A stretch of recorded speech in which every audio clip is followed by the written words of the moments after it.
questions regarding violence and safety in the schools. So kind of part one, what would you do to address that? And kind of part two, one of the recent board actions has been to unfortunately have to expel some students that were involved in that violence.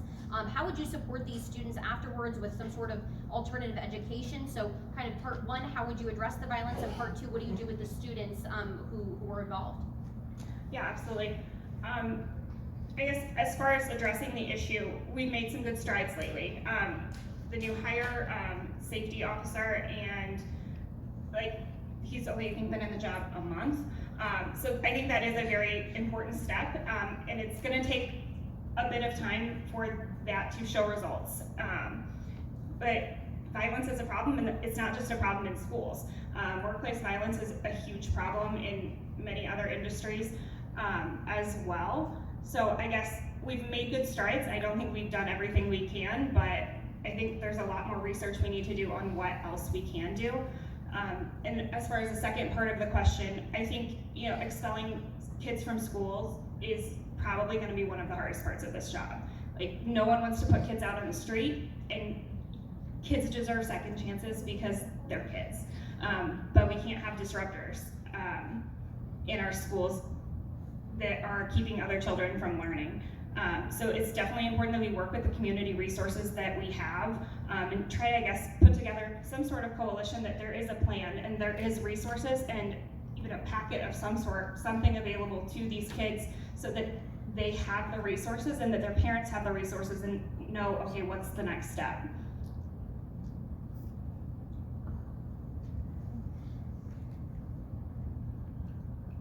One of the things that we need to focus on is early intervention. By the time violence happens, there are so many steps to get there before the first punch is thrown that we need to focus on making sure that we are intervening early. And that could be everything from increasing the number of after school extracurricular activities to putting together volunteers and parents and different people in the community to come and work through these issues. Also, peacemaking programs and restorative justice programs that have been shown to work in places that have had high violence. And the second part of that is, there are children because they are children. Your brain does not stop developing until about 22. These are children.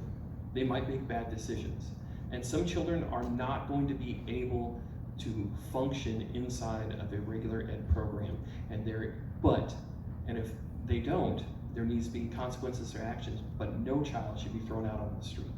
They should have some sort of diversion. They should have the opportunity for alternative schooling through Futures or Milligan or many of the other wonderful programs that we have, but no child should be expelled out in the street. Thank you. I learned today for the first time that both of our high schools have metal detectors, and this one lady at Stephen Decatur was quite vocal about wanting the metal detectors over at Stephen Decatur. I'm willing to give our new hiree on security time to work with these issues, but it is something that is a high priority as far as I'm concerned. But I also believe that, truthfully, there are some children that aren't going to be teachable. It's a sad fact, but as a board member, I gotta look at the big picture, and I gotta worry about the 90% of the students that wanna learn and that wanna have a future. And so, whether we're sending this 10%, 12% to alternative learning centers or wherever, I guess Futures Unlimited is a place that I tutored at many years ago. It was a school that a lot of kids that just didn't fit into high school were sent there.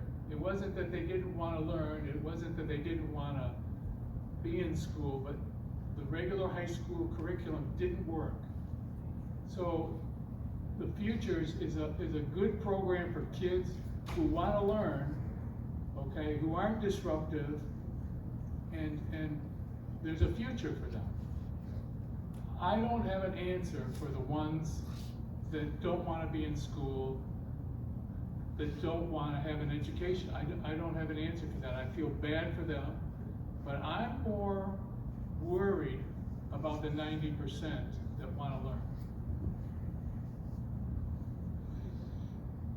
So when I think about this question, I think about a few things. The first thing is, when looking at and addressing violence, we have to first recognize that past boards made some bad decisions on closing down some schools and putting kids together. When you close down Thomas Jefferson and you put Thomas Jefferson kids in with Stephen Decatur, that in essence created what pretty much happened, to where the police were called over 120 times in 1 year due to the fighting, violence, and everything else that happened. So there's some ownership that the board has to take responsibility for when it comes to that. But also with that, the way that you address school violence is you get more people into the classroom and into the schools that look like the population you're trying to address the issue with.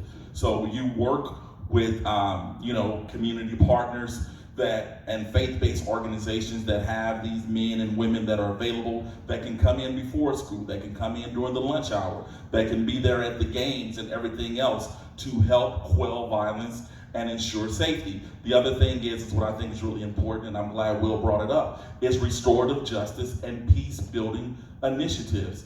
These are things that have worked very well in other places. I'm glad to be have a training in it. So I'm trained in, it's called WAIT, which is Washington Aggression Interruption Training. I've worked with the Second Chance Grant, working with many of the youth in this community that were a part of the criminal justice system, etc. But those are the things that we need. We need more restorative justice programming, but we need the youth to be able to buy into it. Let's cut off.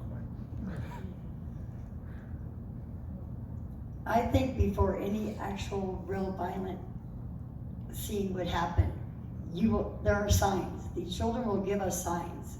And if we can find a way to clue in on these signs and then pull them children aside and find out what is the real issue behind how they're feeling, why they're acting out.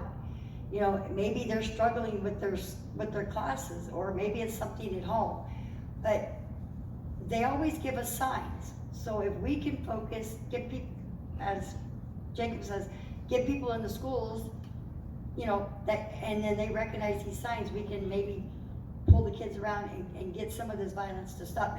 Because a lot of times kids do the violence because they figure that's the only way they can get attention. You know, so if we can stop it before it gets that far, then maybe, you know, the violence will stop and our numbers and everything will go up, because the children will feel like they're safe because they have somebody they can talk to. I happen to be in the trenches right now, and I can tell you that one of the hardest decisions a school board member will make, and Hannah, I agree with you, it's very tough to make that decision to expel a young person from our school system. And we don't have an abundance of, this is a difficult question. It's not a 2-minute question, by the way.